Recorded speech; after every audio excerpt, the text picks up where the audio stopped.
wabarakatuh. Alhamdulillahi rabbil alamin wassalatu wassalamu ala sayyidil mursalin sayyidina Muhammad wa ala alihi wa ashabihi ajma'in.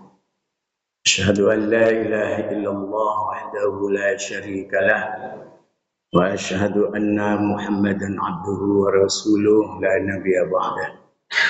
Sama-sama kita muliakan Bapak Imam, Bapak-bapak pengurus Masjid Darul Aman, para alim ulama, asatizah yang hadir yang dirahmati Allah. Yang saya hormati, yang saya banggakan Bapak-bapak, Ibu-ibu, para jamaah salat maghrib yang duduk beriktikaf di masjid saat ini yang dirahmati Allah. Kembali kita bersyukur kepada Allah Subhanahu wa taala. Alhamdulillah. Kita masih diberikan oleh Allah kesempatan, kesehatan, kekuatan dan keinginan sama-sama kita melaksanakan sholat maghrib berjamaah disambung dengan ta'lim sebentar menjelang waktu sholat isya datang. Mudah-mudahan duduknya kita, iktikafnya kita, taklimnya kita malam ini oleh Allah diridhai dan Allah memberikan pahala kepada kita semuanya, dan mudah-mudahan Allah mengampuni kesalahan dan dosa-dosa kita. Salawat dan salam kepada baginda Rasulullah Muhammad sallallahu alaihi wasallam. Allahumma shalli ala sayyidina Muhammad wa ala ali sayyidina Muhammad. Mudah-mudahan di yaumil qiyamah kita semuanya diberikan syafaat oleh baginda Rasul. Amin. Bapak Ibu yang dimuliakan Allah, mohon maaf, mohon izin 2 bulan 2 kali pertemuan kita tidak bertemu. Yang pertama bertepatan dengan malam Idul Adha. Bulan kemarin saya berhalangan pulang kampung karena suami kakak abang ipar lah ya. Abang ipar saya dalam keadaan sakit, koma. Saya pulang hari Kamis, saya pulang ke Pekanbaru hari Sabtu, hari Ahad beliau meninggal. Jadi tak diizinkan Allah saya menunggu dia. Hari Sabtu saya pulang sore sampai rumah. Ahad subuh saya pergi ke Duri, ngasih kajian di Duri. Lalu kemudian sore saya pulang. Sore dapat kabar beliau meninggal dunia. Malam ini kita lanjutkan kajian kita tentang hal-hal yang berkaitan dengan sholat. Wahayatuhu wa sunanuha, ini sunnah-sunnah sholat. Kita ngaji ringan saja malam ini.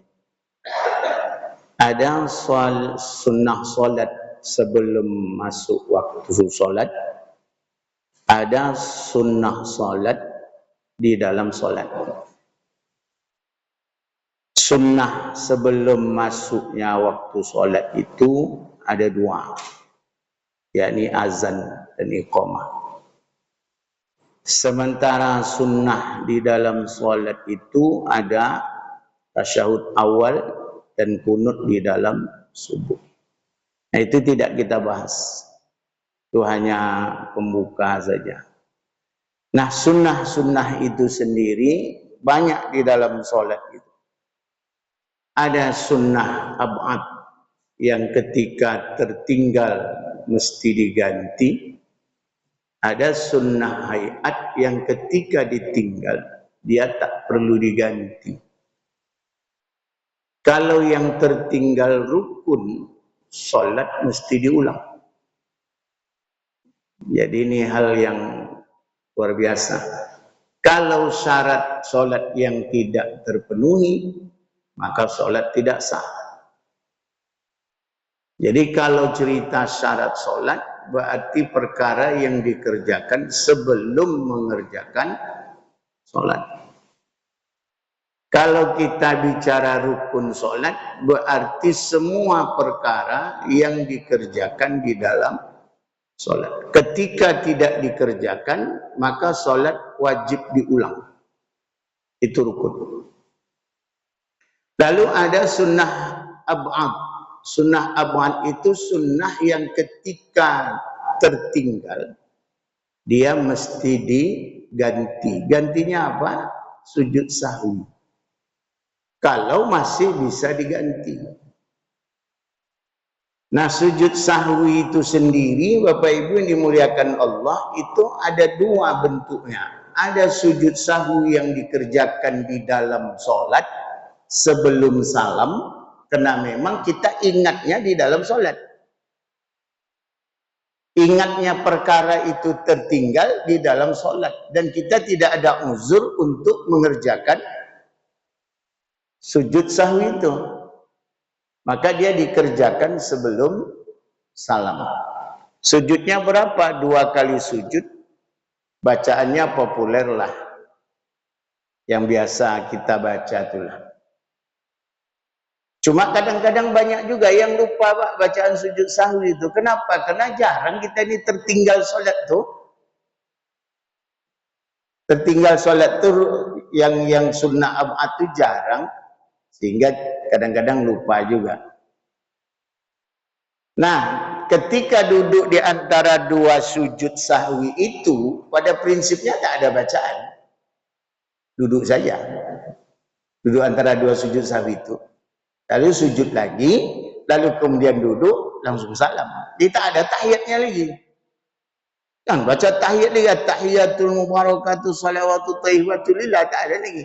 Siap sujud sahwi itu langsung salam. Kalau perkara yang abad itu teringatnya ketika selesai salam, maka kerjakanlah selesai salam itu. Sujudlah 2 kali sujud lalu salam. Nah, itu aturan dalam sujud sahwi. Nah, Bapak Ibu yang dimuliakan Allah, malam ini kajian kita tentang hayatuha, sunnah hayat. Ay as-salah, sunnah hayat yang ada di dalam salat. Wa arada bi hayatiha ma laysa ruknan fiha wala ba'dan yujbaru bi sujudis sahwi 15 khoslatan. Adapun hayat salat itu, hayat yang ada di dalam salat itu adalah ma laysa ruknan, dia bukan termasuk rukun dalam salat. Wala ba'dan, dia juga bukan sunnah ba'diyah, sunnah ab'ad. Yujbaru bisujud, yang harus ditambal, yang harus ditutup dengan bisujud sahwi. Artinya kalau sunnah ini tertinggal, tak usah mikir mau sujud sahwi. Tak perlu pakai sujud sahwi. Berapa dia jumlahnya? 15 khoslah. Jumlahnya ada 15. Yang pertama, raf'ul yadaini inda takbiratul ihram ila khazwi mankibaih. Mengangkat tangan ketika takbiratul ihram. Jadi kalau ada orang Pak takbiratul ihram tidak angkat tangan enggak apa-apa. Cuma di dalam mengangkat tangan ketika takbiratul ihram itu standar Pak. Standarnya 2. Dalam hadis Nabi itu khazwa mankibai, khazwa uzunai. Ada sejajar dengan pundak, ada sejajar dengan telinga. Yang sejajar dengan pundak itu apa? Ujung jari atas sejajar sama pundak. Ada khazwa uzunain. Khazwa uzunain itu sejajar dengan telinga. Di dalam fikih dijelaskan sejajar dengan telinga itu seperti apa? Jempol tangan kita ini sejajar dengan pentil kuping nih. Nih. Ya Pak. Nah, jadi jangan ambil yang di tengah-tengah. Aku ngambil tengah aja lah di antara pundak dan telinga. Ya Pak, konsepnya 2 Pak. 1 khazwa mankibai, sejajar pundak. Yang kedua khazwa uzunain, sejajar dengan 2 telinga. Ya sejajar dengan 2 telinga, mana ukurannya? Bukan begini. Jempolnya sejajar sama pentil kuping. Bahkan ada ulama mengatakan sebaiknya bersentuhan ini sama pentil kupingnya. Nah itu tak usah lagi kita bahas kan Pak. Nah terserah Bapak lah, pokoknya mau kena mau tak kena. Yang penting ukurannya itulah dia. Begini atau begini. Dua aja pilihan, sejajar dengan pundak, sejajar dengan telinga. Kalau ada orang kemudian tidak melakukan ini, dia tidak perlu mengganti sama sujud sahwi. Kenapa? Ini adalah sunnah hayat. Jadi kalau begitu jangan dipermasalahkan. Ada orang yang kemudian Allahu Akbar, tidak usah dipermasalahkan. Selama mereka tidak mempermasalahkan kita, kita jangan mempermasalahkan mereka. Ya kan Pak? Nah, ada orang tiba-tiba Allahu Akbar, ya sukatilah. Ya kan, kenapa? Ini persoalan hayat. Sama dengan satu ketika ada majelis bertanya dengan saya, jemaah, Pak Ustadz itu kalau siap sholat kenapa menyapu wajah? Bapak siap sholat nyapu wajah enggak? Nyapu? Pakai dalil enggak?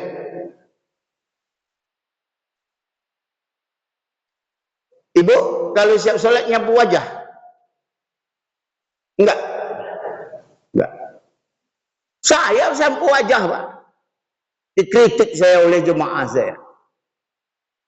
Kenapa Pak Ustadz menyapu wajah Pak Ustadz setiap selesai sholat? Rupanya saya sholat ditengok oleh dia.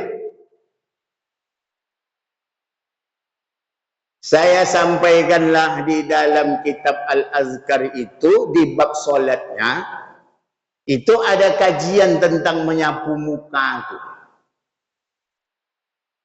Karena Rasulullah sallallahu alaihi wasallam idza qada salatahu masaha jabhatahu biyadihil yumna. Adalah Rasulullah ketika selesai mengerjakan sholat, maka beliau menyapu keningnya. Yang disapu keningnya Pak. Masaha jabhatahu, yang disapu keningnya, biyadihil yumna, dengan tangan kanannya. Yang menyapu keningnya silakan, yang tak menyapu, yang menyapu jangan disalahkan. Yang menyapu kening, yang tak menyapu jangan disalahkan. Terus apa yang Ustaz baca ketika menyapu kening itu? Apa Pak yang dibaca? Yang nyapu kening apa yang dibaca? Ibu yang nyapu kening apa yang ibu baca?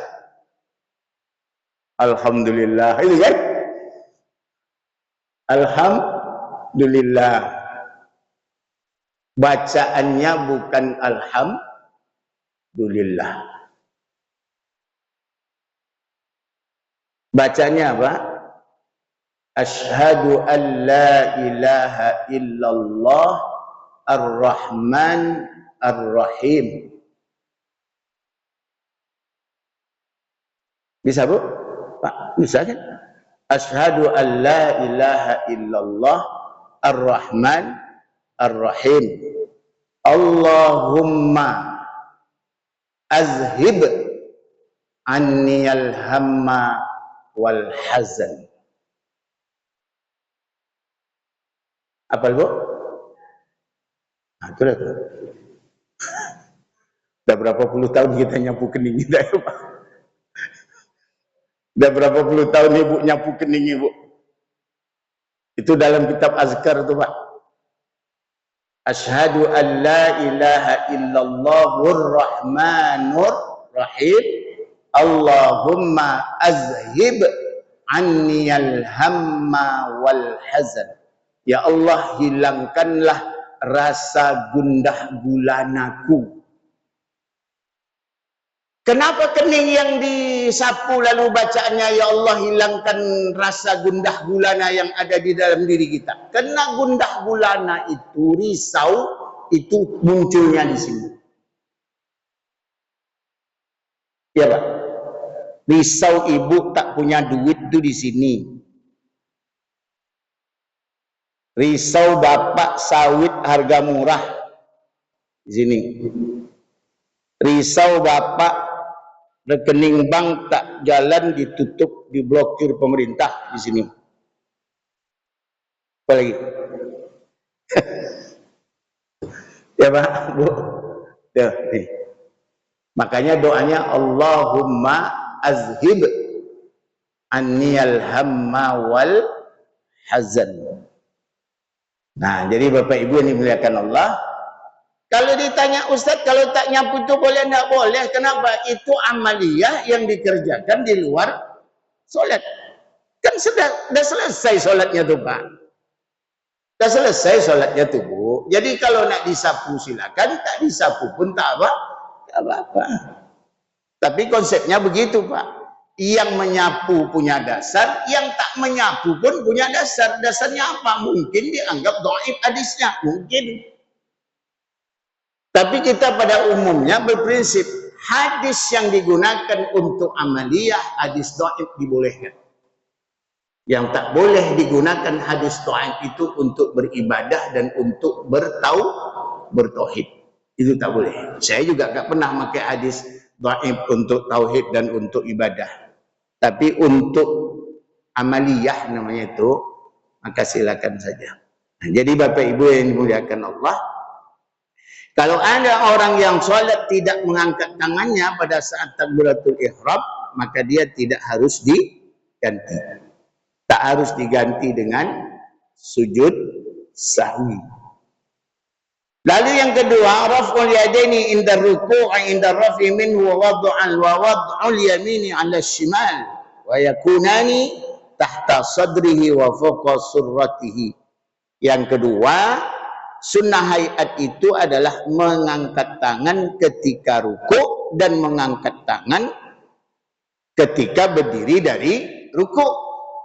Seberapa ukuran mengangkat tangan ketika kita mau ruku dan seberapa ukuran mengangkat tangan ketika kita mau berdiri dari ruku, kan gitu Pak. Nah, standarnya itu adalah takbiratul ihram. Kalau ibu takbiratul ihram standarnya ini, maka ketika ruku dan takbir selanjutnya standarnya ini. Kalau takbiratul ihramnya tadi standarnya ini, maka semua takbir itu standarnya ini.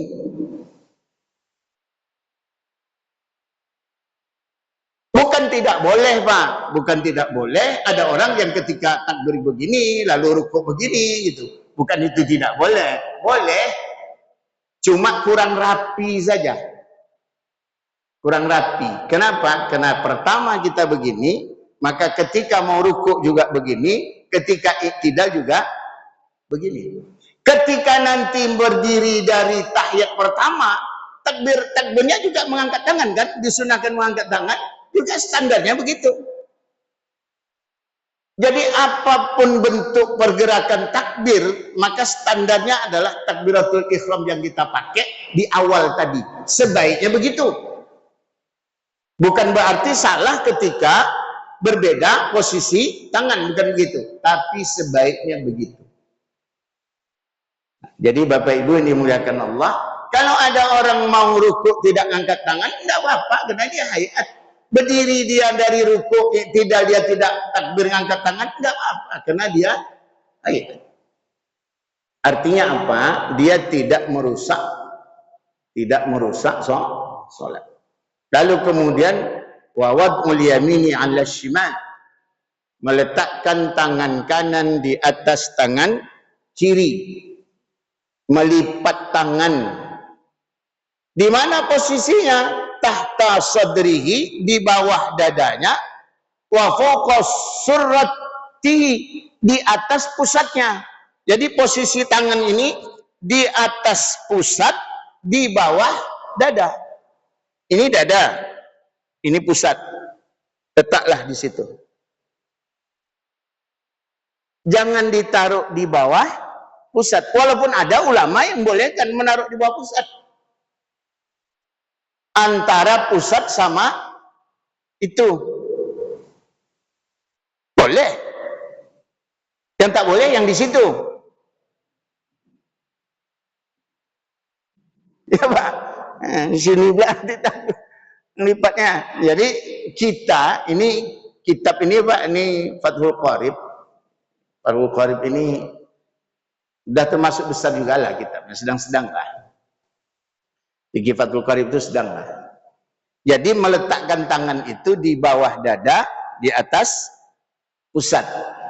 Seperti apa meletakkan tangan itu? Begini boleh, begini boleh. Pergelangan kita ini bertemu sama pergelangan di atas, di punggung. Itu pergelangannya. Ya Pak, pergelangan ini bertemu dengan pergelangan ini. Posisi jari-jarinya gimana? Ini kan posisi jari-jari ini ada posisinya, Pak. Ada posisi jari itu. Jadi tidak asal megang ya. Ada posisi jarinya. Posisi jarinya apa? Kelingking manis, kelingking dan jari manis itu letaknya di bawah. Tengah dan telunjuk letaknya di tengah-tengah tangan. Lalu jempolnya menggenggam. Nih, menggenggam. Jadi posisi jari itu seperti ini. Posisi meletakkan tangan. Kalau begini Pak Ustaz boleh tak? Boleh. Boleh Pak. Begini juga boleh. Enggak apa-apa. Ya Pak. Cuma fikih ini mengajarkan kita, mazhab Syafi'i itu mengajarkan kita, ini di bawah, dua ini di tengah, satu ini di sini. Ya Pak. Nah itu posisi. Ini nanti mana tahu ada yang tanya sama kita ya Pak. Kadang-kadang kan pertanyaan itu kadang-kadang muncul Pak. Pertanyaan yang aneh-aneh itu kadang muncul. Yang kita sendiri tak paham. Saya pernah ngasih kajian Jumat malam Sabtu, ditanya oleh orang tua kali orang tuh. Tanya sama saya, Pak Ustaz. Saya mau tanya Pak Ustaz, boleh? Saya kalau orang tua itu bertanya risau saya Pak. Karena pertanyaan kadang-kadang aneh. Risau saya Ustaz. Iya. Apa pertanyaannya Pak Ustaz? Kita yang menuju kepada Allah atau kita yang mencari Allah atau Allah yang mencari kita? Pertanyaan. Saya jawab aja sambil ketawa aja. Kalau Bapak mencari, berarti selama ini Bapak belum pernah jumpa. Kalau Bapak menuju, berarti antara Bapak sama dia berjarak. Sementara antara Allah dan kita, itu setiap saat berjumpa, dan kita tak punya jarak. Ayatnya jelas kan Pak? Wa nahnu aqrabu ilaihi min hablil warid. Kata Allah, kami lebih dekat dari urat nadimu sendiri. Kalau lebih dekat dengan urat nadi, kenapa mesti harus dicari?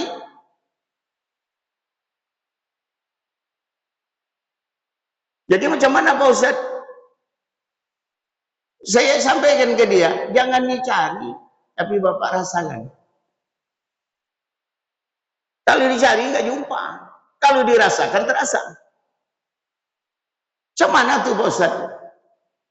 Ada segelas air saya masukkan gula. Saya kacau gula tuh di dalam air tuh. Jangan Bapak cari gulanya, nggak ketemu. Terus gimana caranya? Supaya Bapak tahu kalau itu ada gula, Bapak rasakan.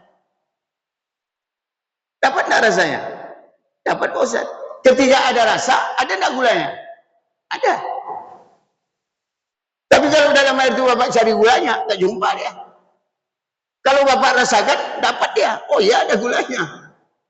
Kalau begitu antara Bapak sama Allah perlu dicari atau perlu dirasa?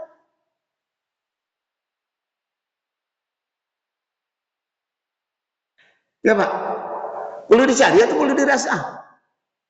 Perlu dirasa kan? Makanya itu bahasanya zuk. Zuk itu merasakan. Merasa. Nah, kajian itu bukan kajian fikih. Itu kajian tasawuf. Kalau konsepnya merasa zuk, maka di situ kajiannya adalah tafakkur. Tafakkur itu puncak merasa. Kalau sudah tafakkur itu Pak, itu kan dia duduk lalu kemudian dia merasa. Maka orang sholat itu adalah orang yang ketika antara pekerjaan badan dengan pekerjaan batin itu sama. Pekerjaan badannya dia melakukan gerakan, pekerjaan batinnya dia merasakan tentang Allah. Kalau tak sampai Pak dirasa itu, saya bukan katakan sholat kita tidak sah, bukan begitu. Ya Pak, tapi kalau kajian orang tarekat, berarti dia belum sampai pada tujuan. Nah, itu tak usah kita bahas. Itu kan ada ustadz khusus di sini kan, bab tasawuf kan. Nah, saya fikih saja. Nanti beradu gelombang Pak. Tak boleh dia beradu gelombang tuh. Saya ketika menjelaskan seperti itu Bapak Ibu yang dimuliakan Allah, kemudian ada jamaah saya yang bertanya, Pak Ustadz, bingung saya Pak Ustadz katanya. Ketika sholat itu untuk mendapatkan hakikat saya sebagai hamba dengan hakikat Allah sebagai Tuhan itu katanya. Itu susah Pak Ustadz. Saya sampaikan ke dia, Bapak itu perlu riyadhah. Riyadhah itu apa namanya? Latihan.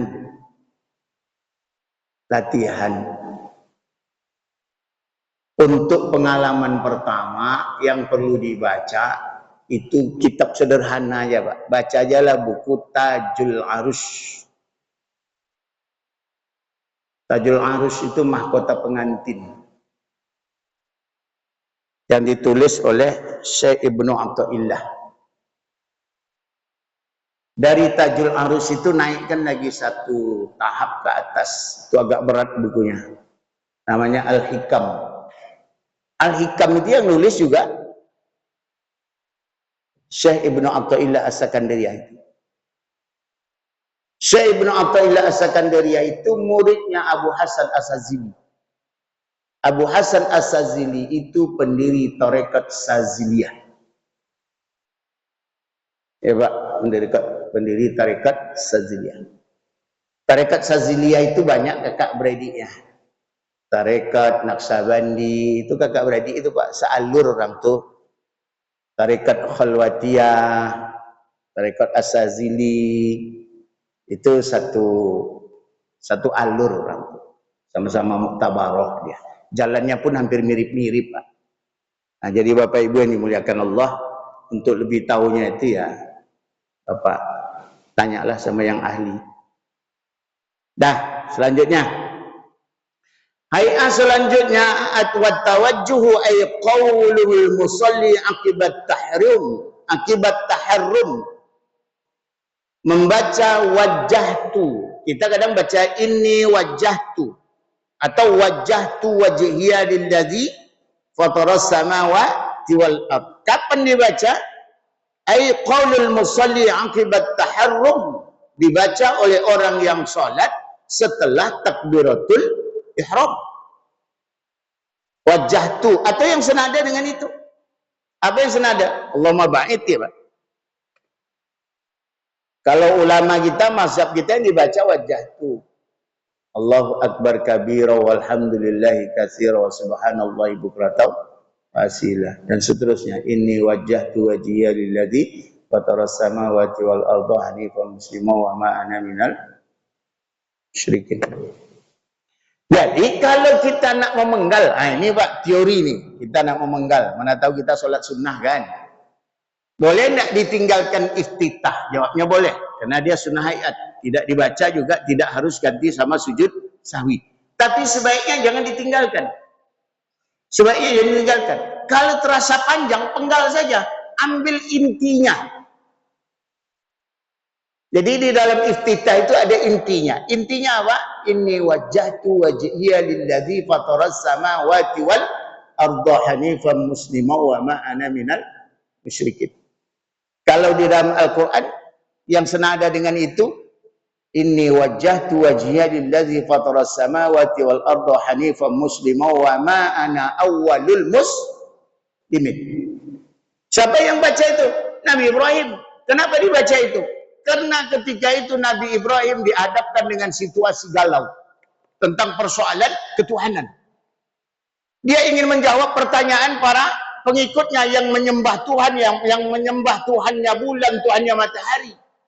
Lalu bukan Ibrahim Pak yang menyembah, bukan. Dia menjawab tantangan kaumnya. Kaumnya itu nyembah bulan. Dia katakan, oh ini rupanya yang besar. Nyatanya bulan hilang. Terus apa kata Ibrahim? Aku tak suka sama yang hilang. Jumpa hadza akbar. Ini yang lebih besar, matahari. Aku akan sembah matahari. Rupanya matahari hilang juga. Apa kata Ibrahim? Aku tak suka sama Tuhan yang hilang. Kalau udah seperti itu, dicari ini bukan Tuhan, dicari juga ini bukan Tuhan. Lalu apa kata Ibrahim? Inni wajjahtu wajhiya lillazi fataras samawati wal ardh. Aku hadapkan wajahku kepada pencipta langit dan bumi, termasuk bulan, matahari, bagian dari alam. Makanya kemudian Bapak Ibu yang dimuliakan Allah, kalau nak tergogeh je awak semayang, kau bertinggalkan je doa iftitah tu baca sengini. Apa ni baca? Inni wajjahtu wajhiya lillazi fataras samawati wal arda hanifan musliman wa ma ana minal musyrikin. Minimal itulah, Pak. Itu kuncinya, Pak. Kalau mau milih yang lain boleh tak? Boleh. Selain itu ibu mau pilih inna salati wa nusuki wa mahyaya wa mamati lillahi rabbil alamin, silakan aja. Tapi kuncinya ada di situ, kata ulama kita. Inni wajjahtu wajhiya lillazi fataras samawati wal arda hanifan musliman wa ma ana minal musyrikin. Nah, itu doa iftitah. Wal muradu ay yaqul al musalli ba'da taharrumi du'a al iftitah hadhil ayah aw ghairuha mimma warada fil istiftah. Adapun yang dikendaki dengan ucapan orang yang salat sesudah takbiratul ihram adalah doa iftitah dengan ayat ini, ayat tadi itu. Ayat yang kita baca tadi, inni wajjahtu dan inna salati wa nusuki, atau lainnya dari bacaan yang biasa berlaku di dalam doa iftitah. Kalau begitu apa? Boleh tidak diganti sama Allahumma ba'id? Boleh. Karena Nabi juga pernah membaca Allahumma ba'id. Ibu ada yang baca Allahumma ba'id iftitahnya? Silakan aja. Kalau saya malah tak hafal. Terus terang aja Pak, saya kalau mau ba'id nggak hafal ya. Karena memang dari kecil diajarkan itu. Kabiro, walhamdulillahi kasiro. Akhirnya sampai tua Pak. Mau membaca yang lain itu dah malas pula menghafalnya. Kita ini Pak, itulah Pak. Maka selalu saya sampaikan, kita ini kalau tak bersungguh-sungguh dulu waktu kecil, ilmu kita itu standarnya itulah, ilmu MDA itulah standar kita. Makanya kita yang punya anak hati-hati Pak, jangan sampai anak kita standarnya ilmu MDA. Bahaya Bapak Ibu yang dimuliakan Allah. Makanya imam-imam hari ini kan tak boleh standar MDA itu kan. Dari wadduha ke bawah tak main lagi dong. Tak main Pak. Itu standar imam kita Pak. Minimal 10 juz. Ya kan? Nah, standarnya 10 juz, katakanlah begitu.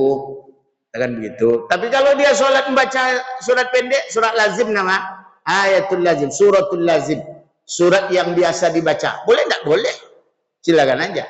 Dari wadduha itu kan surah lazim namanya. Wadduha wal laili idza saja, itu surah lazimnya, surah-surah yang biasa dibaca. Nah, orang berkhatam Quran juga dari wadduha. Bapak Ibu pernah berkhatam Quran kan?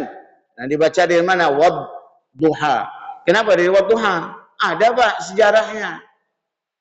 Jadi orang berkhatam itu Pak, jangan ditanya dalilnya mana. Oh, banyak dalilnya. Jangan dikhatam Quran tuh buat-buatan manusia, jangan. Banyak dalil khatam Quran tuh. Artinya apa? Kalau ada orang berkhatam Quran jangan disalahkan. Ya kan? Abdullah ibnu Abbas dia cerita sama pembantunya. Apa tugas pembantunya? Pembantu, bahasa kita begitulah.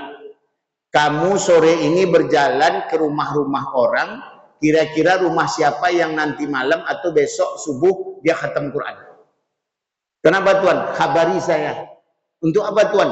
Nanti pada saat dia berkhatam Quran, saya akan bersama dengan dia. Kenapa Tuan duduk bersama dengan orang berkhatam Quran? Karena aku ingin dapatkan fadilah berkhatam Al-Quran. Sahabat Nabi, Pak. Sahabat Nabi masih juga mau berkhatam Quran. Kita masa tak mau berkhatam Quran. Sikit-sikit tanya dalil. Wal isti'adzah ba'da tawajjuh. Lalu kemudian membaca ta'awuz. A'udzubillahi minasyaitonir rajim. Ba'da tawajjuh. Setelah baca wajjahtu wajhiyah. Wa tasulu bi kulli lafzin yastamilu ala ta'awudzi wa afdalu a'udzubillahi minasyaitonir rajim. Boleh semua ta'awuz yang dipakai, boleh pilih.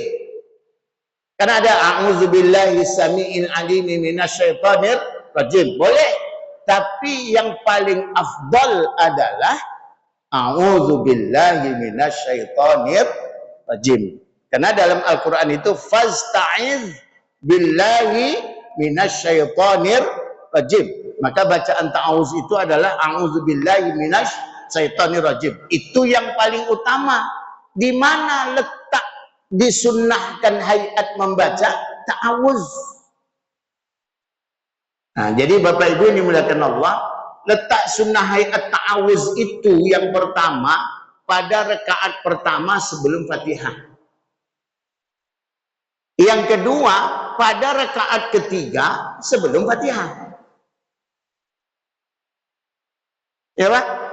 Jadi rakaat pertama setelah wajah tu sebelum baca bismillah baca ta'awuz dulu. Setelah tahiyat pertama naik berdiri ke atas sebelum baca bismillah Fatihah baca ta'awuz dulu. Itu letak sunnahnya. Di rakaat kedua dan rakaat keempat itu enggak ada Pak. Enggak ada kesunahan di situ. Kesunahannya terletak pada rakaat pertama dan ketiga. Jadi tidak setiap rakaat membaca ta'awuz. Terus ada pertanyaan, Pak Ustaz, saya udah menjadi kebiasaan saya bahwa di setiap rakaat saya baca ta'awuz. Boleh enggak? Boleh. Gugur enggak sholat? Enggak. Kenapa begitu? Karena ta'awuz bacaan Al-Quran. Saya Bapak Ibu yang dimuliakan Allah kalau jadi imam, ayat di tengah pun saya baca bismillah. Saya baca. Ada yang nanya sama saya, jemaah tempat saya tuh. Jemaah tempat saya itu kan banyak orang pensiunan, Pak. Jemaah pensiunannya. Tanya sama saya, Pak Ustaz baca surat di tengah, kenapa Pak Ustaz baca bismillah juga? Saya tanya, kenapa memangnya? Kan bismillah yang Ustaz baca tak ada sambungannya dengan ayat yang Ustaz baca. Saya sampaikan ke dia, Bapak nanti buka fikih Fathul Qarib saja, itu bab sunnah dalam berwudu.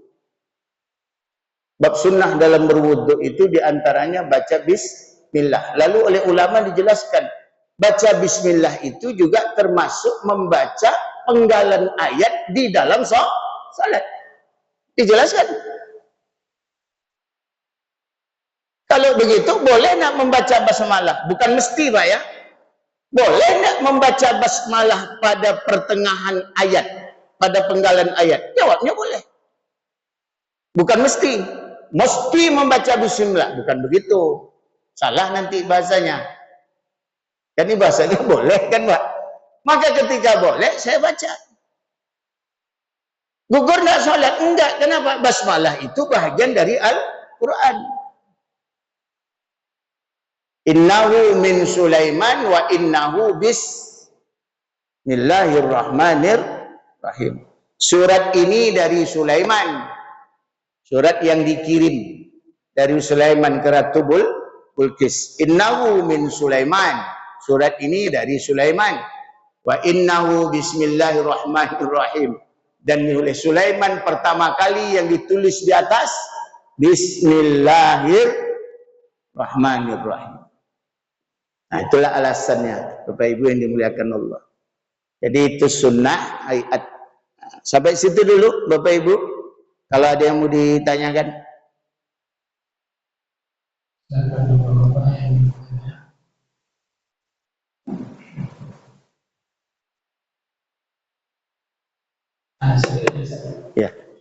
Ini terkait sebenarnya gimana konsep kalau kita sholat Jumat khususnya orang Bapak ini masih banyak mungkin yang perlu didudukkan. Pada yang pertama ketika kita mengucapkan salam kita tetap sholat dulu. Nah itu yang jadi perhatian selama ini. Kemudian kalau misalnya dia datang itu masih ada, apakah boleh gimana kalau kita datang sholat sunat atau berjawab dulu Ustaz? Karena kalau dia biasanya sholat itu ada sekali. Gimana kira-kira konsepnya? Baik. Yang pertama masalahnya ketika khotib sudah berkhutbah, tidak baca salam. Lalu kemudian bilalnya azan, muazzinnya azan dia. Pada saat azan kita datang, maka kita tak boleh duduk sebelum azan itu selesai. Setelah azan selesai, jangan duduk, sambung dengan sholat. Sholatnya sholat tahiyatul masjid. Karena itu diberatkan oleh Rasulullah. Diberatkan itu bagaimana? Ada sahabat yang masuk ke masjid pada saat Rasul sedang berkhutbah. Lalu sahabat itu duduk. Oleh Rasul ditanya. Nah inilah Pak, khotib itu boleh bertanya dengan jemaah. Jemaah boleh menjawab pertanyaan khotib. Tapi jemaah dengan jemaah nggak boleh cerita. Yang boleh komunikasi itu khotib sama jemaah. Dan jemaah menjawab pertanyaan khotib. Jemaah tidak boleh bertanya sama khotib ketika khotib sedang berkhutbah. Maka pertanyaan Rasul ketika itu apa pada sahabat? Hal sholaita. Kamu udah sholat? Lam ya Rasulullah. Belum. Terus kenapa kamu duduk? Kum. Berdiri. Sallu raka'ataini khafifataini. Kamu sholat 2 rakaat ringan saja. Bentar aja. Artinya apa? Takbiratul ihram, baca Fatihah, ruku'. Singkat aja sholatnya. Kenapa? Sholat menghormati masjid itu, memuliakan masjid itu, artinya jauh lebih berat, diberatkan ketimbang mendengar khutbah. Satu. Yang kedua, mana yang lebih bagus? Mendengarkan azan dulu baru sholat, atau orang azan kita sholat? Hari ini ada paham yang luar biasa dahsyat. Apa pahamnya? Mana berat mendengarkan sholat, mana lebih utama mendengarkan azan dengan mendengarkan khutbah. Kalau lebih utama mendengarkan azan, maka tunda sholat sunnahnya. Berarti sholatnya pada khotib sedang berkhutbah.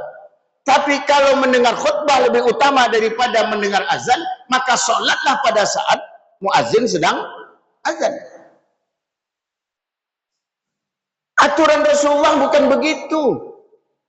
Aturan Rasulullah pada saat orang azan dijawab. Kalau kita menjawab orang azan berarti sedang tak sholat kan Pak? Boleh kita sedang sholat menjawab azan? Tidak boleh. Berarti kita sedang tidak sholat. Lalu boleh tidak kita sholat ketika khatib sedang berkhutbah? Itu disuruh oleh Rasulullah. Bagi yang terdatangnya terlambat. Artinya apa? Lebih baik mendengarkan azan dulu sampai selesai, baru kemudian mengerjakan sholat pada ketika khatib sedang berkhutbah. Tapi dengan catatan sholatnya bagaimana? Khafifataini, ringan-ringan saja. Bentar-bentar ambil rukunnya saja. Nah, lalu kemudian kalau kita sudah duduk di sini, kita datang sebelum muazzin azan, kita udah duduk di sini. Lalu kemudian datang masuk waktu Jumat. Muazzinnya azan. Lalu setelah azan kan berkhutbah, kita sholat di situ. Itu tidak dibenarkan. Sholat apa kita di situ? Sholat tahiyatul masjid tadi dilakukan ketika kita baru masuk. Kalau pada saat kita sudah duduk di situ sebelum azan, lalu kemudian pada saat khatib naik mimbar, terus muazzinnya azan, selesai azan kita sholat, itu menyalahi aturan. Kalau alasannya sholat qabliyah Jumat, sholat qabliyah Jumat itu berlaku, mohon maaf pakai tanda kutip. Kenapa? Karena ini perdebatan ulama. Ada yang mengatakan ada qabliyah Jumat, ada yang mengatakan tidak ada qabliyah Jumat. Tapi sepakat kalau saya mengatakan ada qabliyah Jumat. Lalu kapan qabliyah Jumat itu ada? Ketika azan di masjid itu 2 kali. Kalau di masjid itu azannya 1 kali, maka kemudian qabliyah Jumat itu menjadi tak berlaku. Kenapa begitu? Karena khatib sudah berkhutbah. Letaknya qabliyah Jumat itu adalah ketika khatib belum khutbah. Maka kemudian Bapak Ibu ini dimuliakan Allah, konsep azan yang 2 ini, azan pertama itu dilakukan mestinya ketika waktu sholat sudah masuk, supaya ada qabliyah Jumat. Kalau sebelum masuk waktu Jumat sudah azan, lalu kemudian selesai azan orang qabliyah Jumat sementara waktu Jumatnya belum masuk, maka qabliyah Jumatnya tak berlaku. Kenapa? Karena qabliyah Jumat itu mesti dikerjakan pada saat waktu Jumatnya sudah masuk. Dah, Pak? Nah, itulah Ustaz. Nah, itulah Bapak Ibu yang dimuliakan Allah, kajian kita malam ini. Mudah-mudahan Allah ridho dengan apa yang kita sampaikan. Mohon maaf bila itu hidayah. Wassalamualaikum warahmatullahi wabarakatuh.